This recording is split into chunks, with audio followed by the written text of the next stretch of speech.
नमस्कार, स्वागत है आपका एमपी तक पर। मैं हूं रविशपाल सिंह। मध्य प्रदेश में मतगणना से ठीक पहले बालाघाट के एक वायरल वीडियो ने हड़कंप मचा दिया है। बालाघाट से लेकर भोपाल, भोपाल से लेकर दिल्ली तक कांग्रेस जो है इसके लिए बीजेपी को जिम्मेदार ठहरा रही है और बीजेपी के ऊपर कांग्रेस पार्टी जमकर हमलावर है। दरअसल सोमवार को बालाघाट से एक वीडियो वायरल होता है जिसमें कुछ कर्मचारी जो है वो बालाघाट जिले प्रशासन के वो कर्मचारी बैलेट पेपर के साथ एक गतिविधि करते हुए दिख रहे हैं। कांग्रेस का आरोप यह है कि दरअसल ये बैलेट पेपर को काट छाट किया जा रहा है, बैलेट पेपर के साथ गड़बड़ियां की जा रही हैं और इसीलिए जब वीडियो वायरल हुआ तो मध्य प्रदेश कांग्रेस के अधिकृत ट्विटर हैंडल से लेकर पूर्व मुख्यमंत्री और वर्तमान में प्रदेश कांग्रेस अध्यक्ष कमलनाथ तक को यह वीडियो ट्वीट करना पड़ा। मध्य प्रदेश कांग्रेस ने जमकर हमला बोला है इसके जरिए चुनाव आयोग पर, भारतीय जनता पार्टी पर, सत्तारूढ़ दल पर, और ये कहा है कि भारतीय जनता पार्टी क्योंकि चुनाव हार रही है इसलिए इस तरीके के हथकंडे अपनाए जा रहे हैं। लेकिन मंगलवार होते होते इसमें नया अपडेट आ गया। दरअसल चुनाव आयोग ने जो इस बैलेट पेपर की प्रक्रिया से संबंधित एक कर्मचारी था उसे निलंबित कर दिया है। मुख्य निर्वाचन पदाधिकारी अनुपम राजन ने मंगलवार को पत्रकारों से बात करते हुए बताया कि ये जो प्रक्रियात्मक त्रुटि उस कर्मचारी की तरफ से हुई थी जिसके ऊपर जिम्मेदारी थी बैलेट पेपर को लेकर के, उसने स्ट्रांग रूम जो है समय से पहले खोल दिया। ये एक गंभीर लापरवाही है और इसीलिए उसके खिलाफ कार्रवाई करते हुए उसे निलंबित किया गया है। लेकिन इसके साथ ही मुख्य निर्वाचन पदाधिकारी अनुपम राजन ने यह भी कहा है कि बैलेट पेपर पूरी तरीके से सुरक्षित है। उनकी शॉर्टिंग के सिवाय वहां पर ना उनकी गिनती की गई है, ना उनमें किसी भी तरीके की कोई काट छाट की गई है।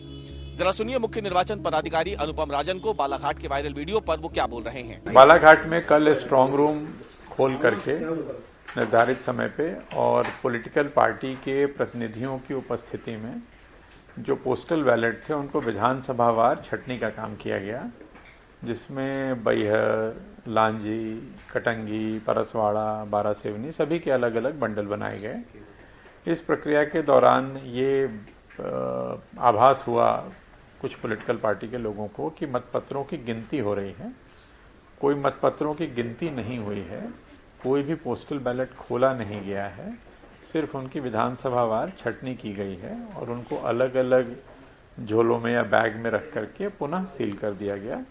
इस पूरी प्रक्रिया के दौरान वहाँ पॉलिटिकल पार्टी के प्रतिनिधि उपस्थित रहे। कांग्रेस पार्टी से श्री निराला सिंह बघेल और विनय दशहरिया, भारतीय जनता पार्टी से कृष्णपाल सिंह बिसेन और अन्य दीगर प्रतिनिधि भी उपस्थित थे। उनकी उपस्थिति में ही स्ट्रांग रूम खोला गया था। उनकी उपस्थिति में ही इस पूरी प्रक्रिया के बाद स्ट्रांग रूम बंद किया गया। मैं पुनः कह रहा हूँ, पोस्टल बैलेट जो हैं वो पूरी तरह सुरक्षित हैं। किसी भी पोस्टल बैलेट को खोला नहीं गया है, किसी भी पोस्टल बैलेट की गिनती जैसी कोई बात नहीं है। मतगणना अपने जो निर्धारित समय है, जो निर्धारित दिनांक है, उस पर 3 तारीख को होगी।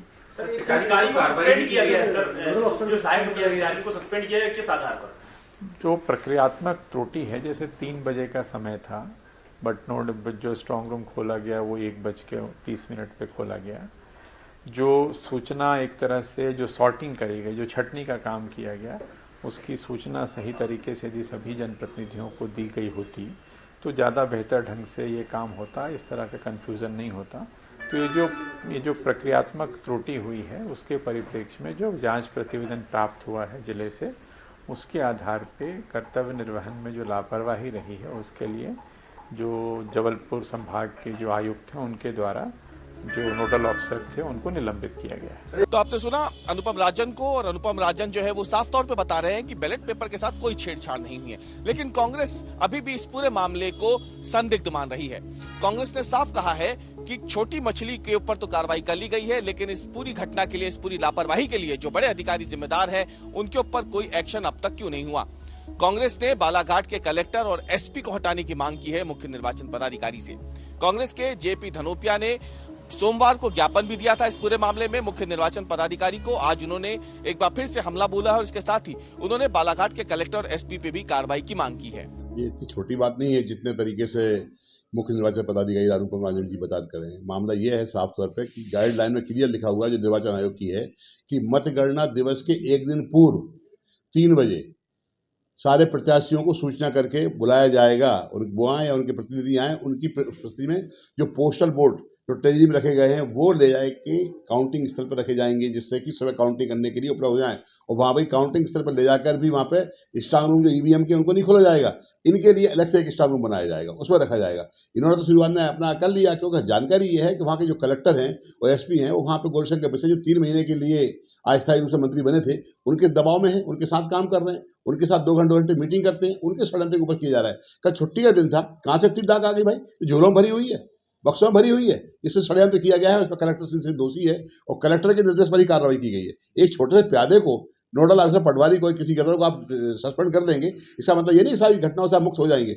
हमारा दावा है, हम निर्वाचन आयोग दिल्ली से भी बात कर रहे हैं, और अगर उन्होंने कलेक्टर के ऊपर कार्रवाई नहीं की, उसे सस्पेंड नहीं किया, वहां से नहीं हटाया, हम बड़ा आंदोलन करेंगे और निश्चित रूप से इसके लिए मुख्य निर्वाचन पदाधिकारी जिम्मेदार होंगे। आज ही करेंगे। अगर आज तक इन्होंने कोई निर्णय नहीं लिया, हम इस पर कार्रवाई करने के लिए बात होंगे और निश्चित रूप से एक ऐसा आंदोलन करेंगे जो प्रदेश के दिखाया, क्योंकि भारतीय जनता पार्टी के सारे पर षड्यंत्र है।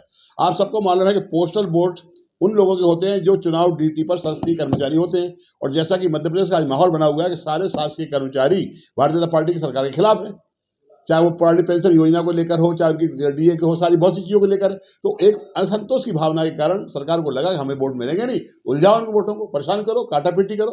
पोस्टल वोट का एक नियम है, अगर पोस्टल वोट एक बार किसी कॉलेज कट्टा भी मिल गया तो वो रिजेक्ट माना जाएगा। हो सकता है षड्यंत्र कर रहे हो, काटापीटी कर रहे हो, कोई निशान लगा रहे हो जिससे हम लोग उनके वोट रिजेक्ट हो जाए। तो ये सारे षड्यंत्र में शामिल कलेक्टर है मैच रूप से, और कलेक्टर पर कार्रवाई नहीं की तो न्यायालय तो बाद में जाएंगे, उसके पहले हम आंदोलन करेंगे। तो आपने जेपी धनोपिया को भी सुन लिया, लेकिन इस बीच में भारतीय जनता पार्टी जो कि सत्तारूढ़ दल है वो भी सामने आ गई है।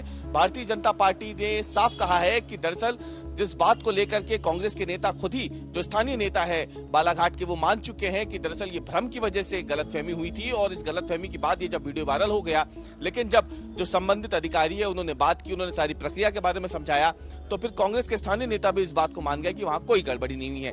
लेकिन इसके बावजूद कांग्रेस इसे जानबूझ करके एक मुद्दा बनाना चाह रही है। भारतीय जनता पार्टी की तरफ से हितेश वाजपेयी ने पार्टी का पक्ष सामने रखा है। क्या कुछ उन्होंने कहा बालाघाट की इस घटना पे, पहले वो सुनिए। कांग्रेस जब चुनाव हारती है, अधिकारियों पर अपना रौब झाड़ती है, और ये हमने हमेशा देखा है।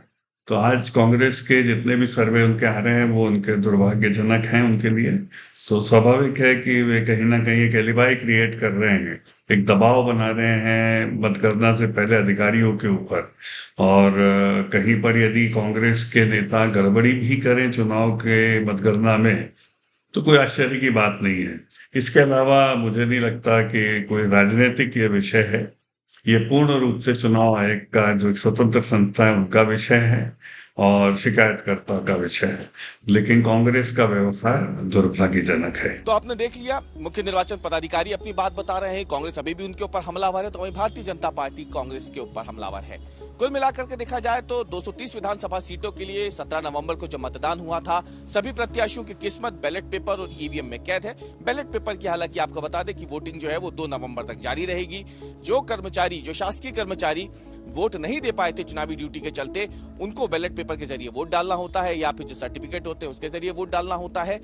3 दिसंबर को मतगणना होनी है, और उससे ठीक पहले अगर देखा जाए तो जहां एक तरफ स्ट्रांग रूम के बाहर दिन रात 24 घंटे कांग्रेस के कार्यकर्ता पहरेदारी कर रहे हैं, तो वहीं मध्य प्रदेश के बालाघाट से वायरल हुए इस वीडियो ने मध्य प्रदेश की जो सर्द, एक तरीके देखा जाए तो सर्द महीना चल रहा है, जो सर्द दिन चल रहे हैं मध्य प्रदेश में इस दौरान नवंबर के अंत के, उसके सियासी माहौल को जरूर गर्मा के रख दिया है।